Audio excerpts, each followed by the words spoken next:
হাজার বছর ধরে যার নামটা সোনালী অক্ষরে লেখা থাকবে, হয়তো সেই সময় আপনি থাকবেন না, সেই সময় আমি থাকব না, কিন্তু এই বাংলার ইতিহাস তালাশ করলে বিশ্ব দেখবে একজনের নাম সোনালী অক্ষরে লেখা।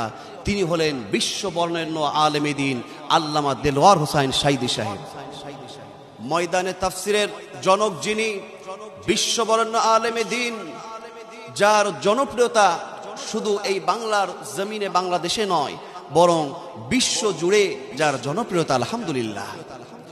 আল্লামা দেলোয়ার হোসাইন সাঈদী সাহেবের জীবনী থেকে একটা সাইড আপনাদের সামনে আমি আজকে উপস্থাপন করতে চাই। যে আজকে কালেমার দাওয়াত আমরা বিভিন্ন জনই দিয়ে থাকি, কিন্তু আমাদের দাওয়াতগুলো আর আল্লামা দেলোয়ার হোসাইন সাঈদী সাহেবের দাওয়াতটা কতটা আল্লাহর জন্য ছিল, সুবহানাল্লাহ। আমেরিকা থেকে আল্লামা সাঈদী সাহেবের কাছে একটা ফোন আসলো দাওয়াতের জন্য। বলল, হুজুর, আমরা আপনার আলোচনা শুনেছি, আমরা আপনার জ্ঞান গর্ব তাফসির শুনেছি, আমাদের খুব ভালো লেগেছে। হুজুর, আমরা আমেরিকাতে আপনাকে ইনভাইট করতে চাই। হুজুর, আপনার কি আসার সময় হবে? হুজুর কোনো রকম কন্টাক্ট না করে, কোনো রকম লেনদেন না মিটিয়ে সরাসরি বলেছিলেন, আপনারা আয়োজন করুন, আমি সময় মতন উপস্থিত হয়ে যাব। আমেরিকা থেকে ফোন আসলো বিশ্ববরেণ্য আলেমে দ্বীন আল্লামা দেলোয়ার হোসাইন সাঈদী সাহেব কোরআনের পাখির কাছে। হুজুর, আপনাকে আমেরিকায় আসতে হবে, আমরা আপনার আলোচনা শোনার জন্য চাতক পাখির মতন অপেক্ষা করছি, আপনি কি আমাদের এখানে আসতে পারবেন? আল্লামা দেলোয়ার হোসাইন সাঈদী সাহেব তিনি কোনো রকম কন্টাক্ট না করে বললেন, আপনার আয়োজন করুন, আমি চলে আসব। কোরআনের পাখি টিকিট কাটলেন, ফ্লাইট কনফার্ম করে তিনি আমেরিকায় চলে গেলেন। মাহফিল করলেন, মাহফিল শেষ করে মাহফিল কমিটির পক্ষ থেকে কোনো রকম হাদিয়া না দিয়ে হুজুর আবারও বিনা হাদিয়ায় দেশে ফিরলেন, বাড়িতে চলে আসলেন। আবারও দ্বিতীয় বছর কোরআনের পাখির কাছে ফোন করলেন, হুজুর, আমরা আমেরিকা থেকে বলছি, গত বছর আপনি আমাদের এইখানে মাহফিল করে গেছিলেন, আপনার জ্ঞান গর্ব তাফসির শুনে আমাদের এইখানকার সমস্ত শ্রোতাগুলো মুগ্ধ হয়ে গেছে। হুজুর, আপনি যদি এবারও দ্বিতীয় বছর আমাদের এইখানে আসতেন, আমরা খুশি হয়ে যেতাম। আল্লামা দেলোয়ার হোসাইন সাঈদী সাহেব বললেন যে আপনারা আয়োজন করুন, আপনারা প্রোগ্রাম ঠিক করুন, এই ডেটে আমি উপস্থিত আবারও হয়ে যাব। কিন্তু এই ক্ষেত্রে যদি আমাদের ছোট ছোট আমাদের মতন বক্তা হতো, আমরা আগেই বলতাম, প্রথম বছর আমাদেরকে যে ডজ আর যে লস দিয়েছো, হাদিয়া না দিয়ে বিদায় দিয়েছো, আমাদের প্রথম বছর যদি হাদিয়া মন মতন না হয়, দ্বিতীয় বছর কোনো কথা নাই, ডেট নাই। কিন্তু আল্লামা দেলোয়ার হোসাইন সাঈদী সাহেব বললেন, আপনারা আয়োজন করুন। দ্বিতীয় বছর প্রোগ্রামের জন্য উনি আবারও আমেরিকায় চলে গেলেন। তার জ্ঞান গর্ব মনোমুগ্ধ করা আলোচনা করে তাফসীর শুনিয়ে তিনি দ্বিতীয়বার আবারও ফিরে আসলেন, তাকে কোনো হাদিয়ায় দেয়নি। তারপরও একটু রাগারাগি করেন নাই, মন খারাপ করেন নাই। আল্লামা সাঈদী সাহেব সরাসরি দেশে চলে আসলেন। তৃতীয় বছর আবারও ফোন করেছেন, হুজুর, আপনি 2 বছর আমাদের এখানে যে তাফসীর করে গেছেন, মানুষেরা এত মুগ্ধ হয়েছে, এত মুগ্ধ হয়েছে, সকল শ্রোতা আপনাকে আবারও চাচ্ছে। তবে হুজুর, আমরা জানি হয়তো আপনি আমাদের উপরে রেগে আছেন, তার কারণ গত 2 বছর আপনাকে আমরা তেমন কোনো হাদিয়া দিতে পারি নাই, টাকাও দিতে পারি নাই, আপনি হয়তো আমাদের উপরে মন খারাপ করে আছেন। মাহফিল কমিটির পক্ষ থেকে যে এই কথা যখন বলা হলো, আল্লামা সাঈদী সাহেব বললেন যে এই সাঈদী কখনো টাকার দিকে লক্ষ্য করে না, এই সাঈদী কখনো হাদিয়ার দিকে তাকায় না, এই সাঈদী শুধুমাত্র আল্লাহর কোরআনের দিকে তাকায়। বলি সুবহানাল্লাহ। আল্লামা সাঈদী সাহেব বললেন, আপনারা আয়োজন করুন, আমি আবারও চলে আসব। তৃতীয় বছরের মাহফিল করার জন্য আল্লামা কোরআনের পাখি তিনি আবারও চলে গেলেন। দেখুন, কন্টাক্ট করেন নাই, হাদিয়া নিয়ে কোনো চাপাচাপি করেন নাই, কিন্তু ভরসা ছিল আল্লাহর উপরে। কি চমৎকার ঘটনায় না ঘটলো, শুনলে আপনারা মুগ্ধ হয়ে যাবেন। কিন্তু তার আগে একটা কথা আমি বলতে চাই, আল্লামা সাঈদী সাহেব কোরআনের পাখি, উনি এখন জেলখানায় বন্ধ আছে। এই বিষয়টা নিয়ে আমাদের মতন কিছু টুপিধারী কিছু পীর পূজারী বক্তারাও এই বিষয়টা নিয়ে তার নামে আজে বাজে নোংরা অপবাদ কালিমা মিশাই, কথা ঠিক কিনা?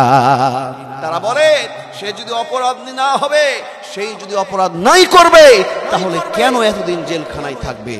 আমি তাদের উদ্দেশ্যে বলতে চাই, যারা বলে আমাদের মাহফিল ময়দানে চলবে আর সাইদি সাহেব জেলখানায় জ্বলবে, বলি নাউজুবিল্লাহ। যারা এই কথা বলতে চায়, আমি তাদেরকে বলতে চাই, তাদের উদ্দেশ্যে এই কথাই বলতে চাই যে সাইদি সাহেব যে কালিমার দাওয়াত দেয় আর তোমরা যে কোরআনের দাওয়াত দাও, যে কালিমার দাওয়াত দাও, কালিমা এক হলেও এর মর্ম কিন্তু এক নয়। তোমরা দাওয়াত দাও, তোমাদের দাওয়াতটা হয় মানুষকে খুশি করার জন্য, আর কোরআনের পাখি সাইদি সাহেবের দাওয়াত হলো একমাত্র আল্লাহকে খুশি করার জন্য, বলি আল্লাহু আকবার। যাদের দাওয়াতটা নবী আল্লাহ রাসূল আল্লাহর সঙ্গে মিলে যাবে, তাদের উপর অবশ্যই পরীক্ষা আসবে।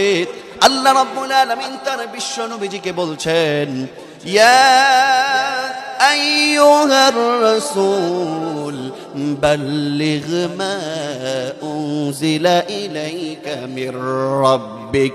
হে রাসূল, আপনার প্রভুর পক্ষ থেকে আপনার প্রতি যে ওহী নাজিল হয়েছে, সেই বিষয়টা, সেই কথাগুলো আপনি মানুষদের মাঝে ছড়িয়ে দিন।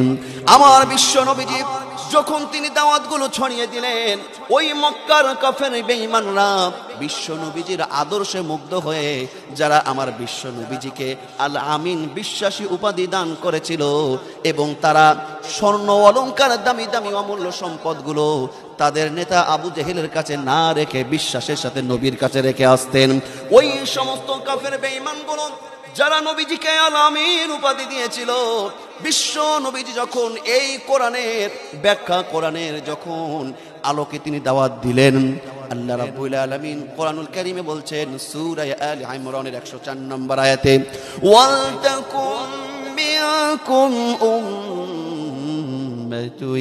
ইয়াদউনা ইলাল খায়র ওয়া ইয়া'মুরুনা বিল মা'রুফ ওয়া ইয়ানহাউনা আনিল মুনকার ওয়া উলাইকা হুমুল মুফলিহুন।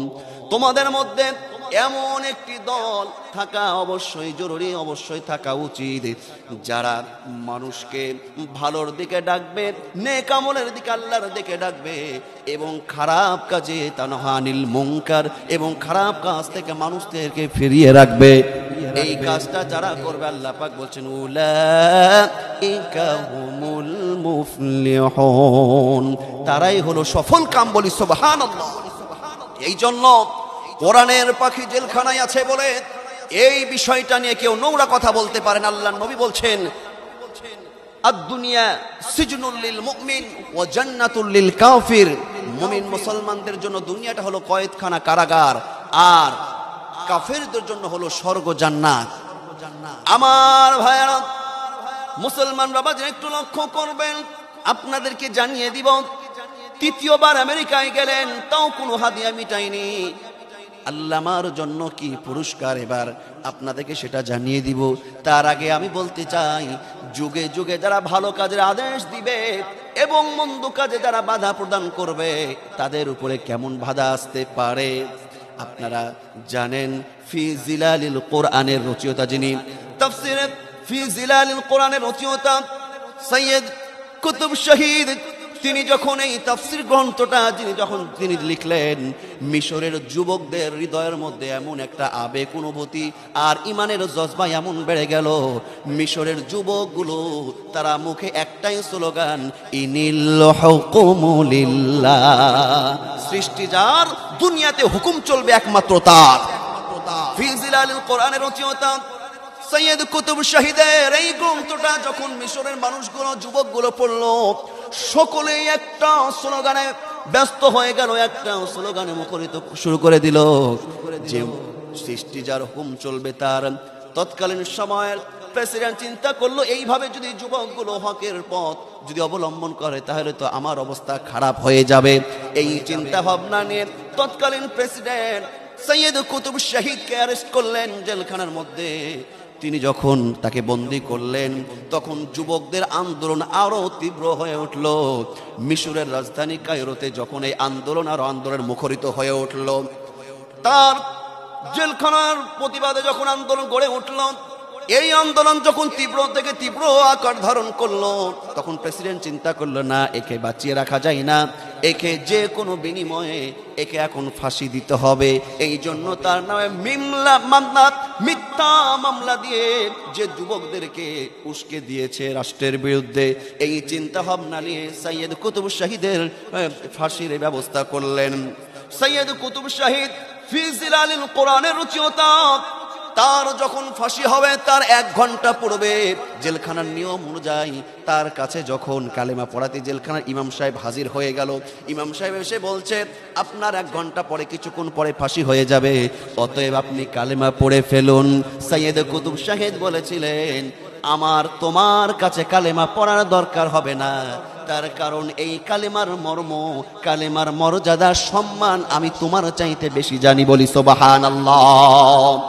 ফি জিলালিল কোরআনের রচয়িতা সৈয়দ কুতুব শাহিদ তিনি একটা কথা বলেছিলেন, ও ইমাম সাহেব, আমার কোনো অপরাধ নাই, আমার কোনো দোষ নাই, আমার একটাই অপরাধ, যেই কালেমা তুমি আমাকে পড়াতে এসেছো, এই কালেমা আমি মিশরের যুবকদের এই কালেমার মর্ম, তাৎপর্য, এর ভাব গাম্ভীর্য আমি যুবকদের হৃদয়ের মধ্যে ঢুকিয়ে দিয়েছি। বলি সুবহানাল্লাহ। ও জেলখানার ইমাম সাহেব, যেই কালেমা তুমি পড়ানোর জন্য সরকার তোমাকে বেতন দেয়, এই কালেমা আমি মিশরের যুবকদের ইমান আমলকে আরো পাকাপুক্ত করার জন্য, এই কালেমা তাদের হৃদয়ে ঢুকিয়ে দেওয়ার জন্য ওই সরকারি আমাকে ফাঁসি দেয়। এই জন্য হকের পথে থাকলে, ন্যায়ের পথে থাকলে আপনার উপরে পরীক্ষা বাধা আসবে। যেই কথা বলছিলাম, কোরআনের পাখি আল্লামা দেলোয়ার হোসেন শাহিদী সাহেব 3য় বছর কন্ট্রাক্ট ছাড়া আবারও চলে গেলেন আমেরিকায়। আবারও মনোমুগ্ধকর আলোচনা করলেন, তাফসীর করলেন। আমেরিকার মানুষগুলো পাগল হয়ে গেল, মুগ্ধ হয়ে গেল, সকলে অস্থির হয়ে গেল। হুজুর কি গান গর্ব আলোচনাই না করলেন। এবার হুজুর যখন 3য়বার আলোচনা করলেন, তার হাতে কোনো হাদিয়া দেয় নাই, কিন্তু হুজুরের হৃদয় একটাই ছিল, একটাই ভয় ছিল, ওই আল্লাহর। বলি সুবহানাল্লাহ। হুজুর এবার আল্লামা যখন মাহফিল শেষ করে বাড়িতে চলে আসবেন, বাড়িতে এসে দেখছেন তিনি বাড়িতে আসার আগে ওই মাহফিলের পক্ষ থেকে এত পরিমাণে হাদিয়া তার বাড়িতে পৌঁছে গেছে, যা সে কখনো কল্পনাও করেনি। বলি সুবহানাল্লাহ। এই জন্য আল্লাহ রাব্বুল আলামিন বলছেন, যার দিলে আল্লাহর ভয় থাকবে, তার রিজিকটা আমি কোথায় থেকে ব্যবস্থা করব, সেই কিছুই চিন্তা করতে পারবে না। আল্লাহ পাক সূরা তালাকের 2 এবং 3 নম্বর আয়াতে বলছেন, ওয়ামান ইয়াত্তাকিল্লাহা ইয়াজআল লাহু মাখরাজা ওয়া ইয়ারযুকুহু মিন হাইসু লা ইয়াহতাসিব। যারা আল্লাহর ভয় করবে, আল্লাহর উপরে যারা ভরসা রাখবে, আল্লাহ পাক তার পথ খুলে দিবেন এবং তার জন্য রিজিক এমন জায়গা থেকে আল্লাহ পাক ব্যবস্থা করে দিবেন, যা সে কখনো কল্পনাও করতে পারে নাই। বলি সুবহানাল্লাহ। আল্লামা কোরআনের পাখির একমাত্র উদ্দেশ্য ছিল ওই আল্লাহর জন্য, এই জন্য এই সম্মান আল্লাহ পাক দিয়েছে। বলি সুবহানাল্লাহ। কোরআনের পাখি যারা ইমানদার হবে, তারা জেলখানায় বন্ধ হতে পারে, ফাঁসির মঞ্চে উঠতে পারে, তারপরেও বাতিলের কাছে কখনো মাথা নত করবে না। মুমিন তো কখনো মাথা নত করে না, হোক না সে বন্দী কারাগারে। মুমিন তো কখনো